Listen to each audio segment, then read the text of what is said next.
Hey guys, I haven't been on here in a while because I've been busy with work and life and school and everything in between.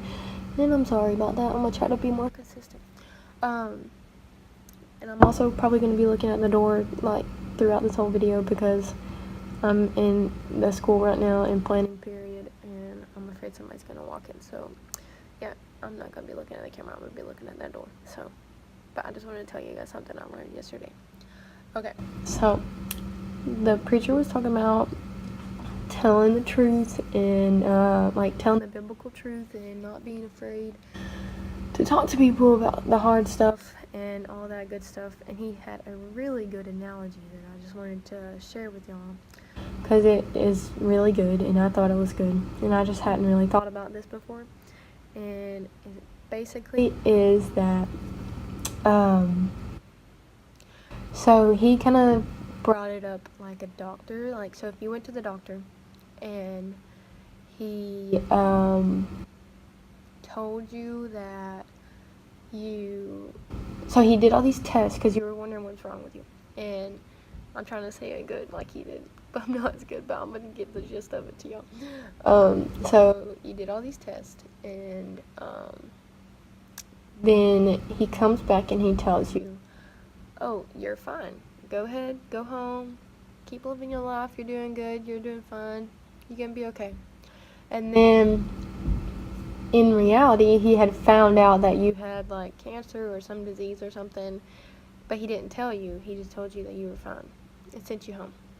And then, 6 weeks later, you come back deathly sick, and then you don't know what's wrong with you, and then it was because he didn't tell you, and then you die, or something. Okay, would you rather have him tell you the hard news so that you could sit there and work on it and try to fix it, and he tells you the right diagnosis and he tells you this is what is wrong, we can start working on curing it and fixing it and all that kind of stuff? Or him sit there and tell you what you want to hear and say, oh, you're fine, go ahead and go home, and then you realize 6 weeks later that you're like deathly sick and that you're gonna die.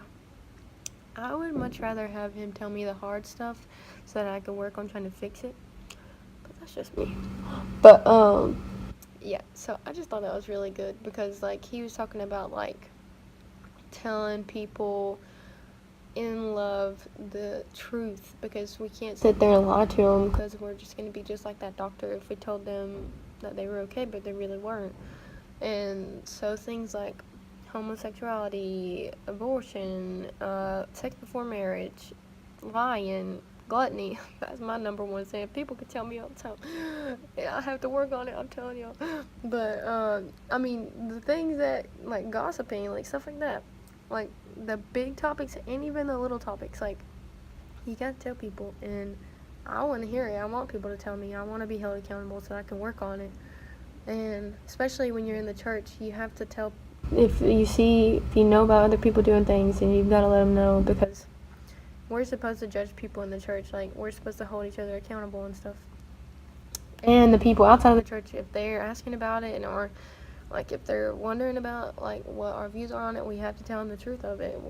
That's the final story. We can't sit there and change the truth just to try to not offend anybody or be nice to them, show them love. Like, you have to tell them lovingly, this is how it is. Like, sorry, I can't change my beliefs because I have to go with what the Bible says, and that's the final say. It's not what I say, it's what the Bible says. And that's pretty much it. I just wanted to give y'all that little nugget of an analogy that was pretty good, I thought, at least. Okay, love you guys. I'm gonna leave now. Okay, bye.